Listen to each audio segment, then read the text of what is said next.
Olá, acompanhe as atividades do Parlamento Capixaba, agora no Jornal Panorama. Moradores de Cariacica apresentam para deputados e autoridades do município as principais demandas da população. A Frente Parlamentar em Defesa do Estado Presente realizou nova audiência pública para ouvir as reivindicações dos moradores da Grande Vitória. Desta vez, em Nova Rosa da Penha, Cariacica. Os deputados reuniram autoridades estaduais e do município com a população, que falou das principais demandas para a comunidade. A questão da saúde, a questão da educação, o saneamento também, que é muito importante. Destacamos também a questão da segurança, então isso para nós é muito importante. A Prefeitura tem um conjunto em andamento aqui na região de 40 obras de pavimentação e drenagem, né? Cerca de 40 obras em andamento. A unidade de saúde de Nova Rosa da Penha 1 já está praticamente concluída, falta só a parte de equipamentos e maquinário e imóveis. Cerca de 30 dias a gente tem condição de fechar isso e proximamente inaugurar. A unidade de Nova Rosa da Penha 2 de saúde vai ser retomada a sua construção no segundo semestre desse ano. Eu acho que é uma oportunidade de manter um contato com as comunidades, ouvir, sabendo que eventualmente a gente não tem condição de dar, diante das condições financeiras da situação da Prefeitura, que a gente não tem condição de dar uma resposta imediata, mas a Prefeitura tem trabalhado com o planejamento, tem ouvido as demandas da comunidade e vai dando as prioridades ao longo do tempo para as várias regiões da cidade.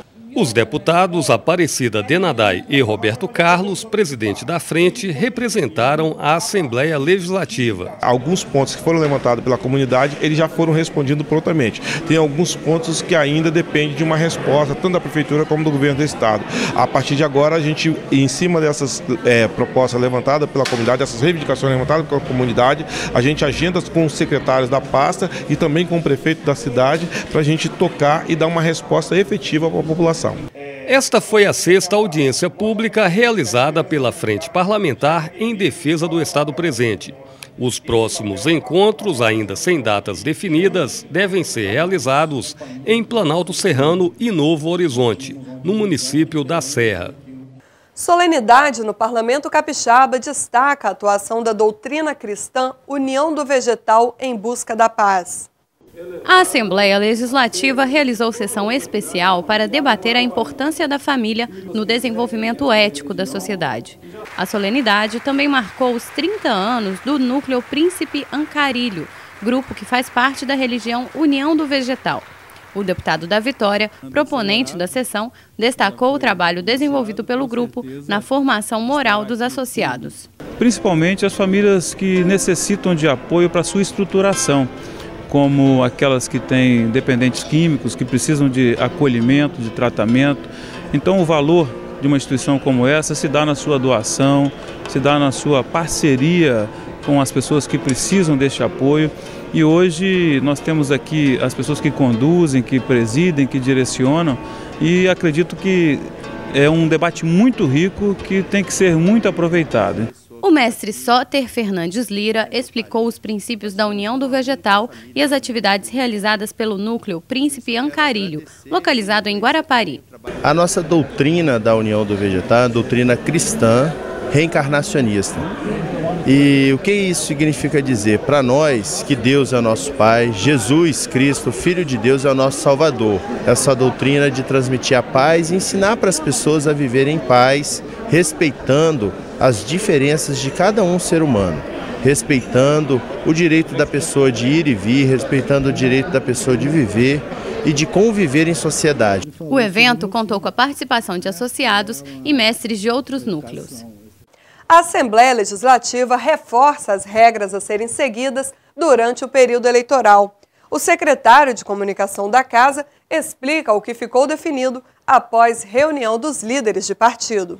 É costume da Assembleia Legislativa, todo período eleitoral, ela elaborar uma cartilha com orientações básicas aos parlamentares e aos servidores da Casa, né, tanto de gabinete quanto servidores da administração. A cartilha ela é elaborada em conjunto pela Secretaria da Mesa e também pela Procuradoria da Casa, onde são apresentadas a legislação eleitoral de uma forma mais resumida e também atualizada, todos os anos, né, todas as eleições, há atualizações feitas pelo TSE, e essas atualizações são postas também numa cartilha para orientar qual é a conduta vedada aos agentes políticos e também qual a conduta que deve ser tomada pelos servidores da Assembleia Legislativa. O deputado ele tem duas realidades, ele é parlamentar e também aqueles que vão se candidatar à reeleição são candidatos nesse período. Então, para os candidatos, sejam eles parlamentares ou não, aqueles que queiram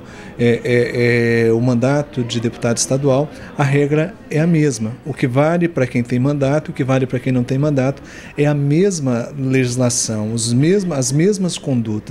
Então, o exercício parlamentar dele é garantido. Toda a estrutura que a Assembleia disponibiliza ao parlamentar está garantida. Mas o uso, seja do carro, seja do telefone, seja os servidores que compõem os gabinetes parlamentares, eles têm vedações e é isso que a mesa diretora está discutindo com os deputados, né? Como que vai ser feito e também, por exemplo, o carro, ele é no uso exclusivo do mandato parlamentar, do exercício deste mandato. Então, cabe ao deputado, já há uma norma que diz que o carro é utilizado somente para o exercício parlamentar, cabe a ele definir e deixar isso bem claro, porque se houver algum tipo de questionamento, quem responde é o parlamentar que está, porventura, infringindo ou não a legislação eleitoral. Tramita no Legislativo Estadual projeto de resolução que pretende modificar o regimento interno da Casa. As mudanças são relacionadas ao trabalho das comissões. A iniciativa é da deputada Janete de Sá. O que mudaria é o quórum.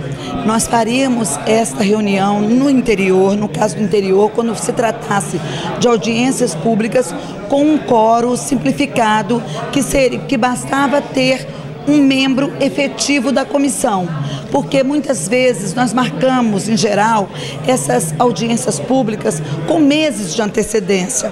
E quando ela acontece, pode surgir uma demanda para o deputado que faz parte da comissão, algum problema que ele tenha, ou ele está fora do estado, uma série de questões pode impedir, fazer com que ele não participe. Só que a sociedade foi comunicada, há toda uma mobilização, né, dos agentes públicos, políticos, a população vai assistir à audiência pública e ela não pode participar porque não deu quórum. Então nós estamos propondo com essa resolução que o quórum seja, no caso de audiências públicas fora da sede da Assembleia, ele possa ser um quórum simplificado, que consiste em estando um membro efetivo da comissão, a audiência pode ser instalada para que a gente não venha vulnerabilizar a Assembleia e também para que a gente possa discutir a matéria com o povo, porque é o mais interessado nas questões. O uso medicinal de produtos derivados da maconha vem rendendo debates no Brasil. A discussão aumentou depois que a família de uma menina com uma doença rara afirmou que está utilizando, mesmo sem aprovação legal, um remédio feito com base na substância. Em países como os Estados Unidos, pesquisas sobre medicamentos que derivam da maconha e o uso das substâncias pesquisadas são liberados. Mas no Brasil, a prática é proibida. E este é o tema do Plenário do Povo desta semana.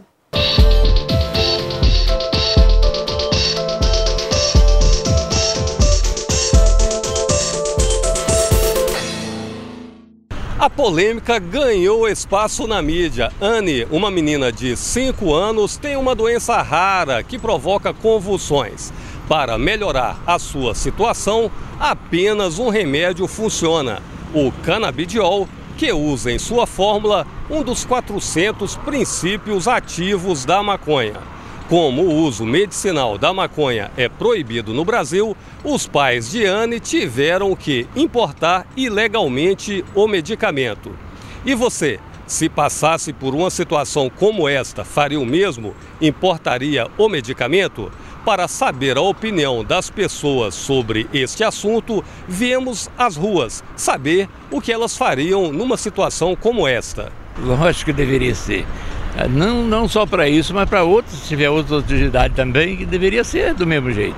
né? Sempre que houver necessidade de um produto, mesmo que ele seja proibido, achando que seja uma droga, mas se a droga for para o bem da cura de uma doença, deve ser importado, o governo deve liberar para que se compre essa droga. Qualquer pai ou mãe faria o que fosse necessário para ajudar o filho. Se aqui no Brasil não tem, poderia legalizar, com certeza. Se fosse minha filha, eu gostaria que usasse.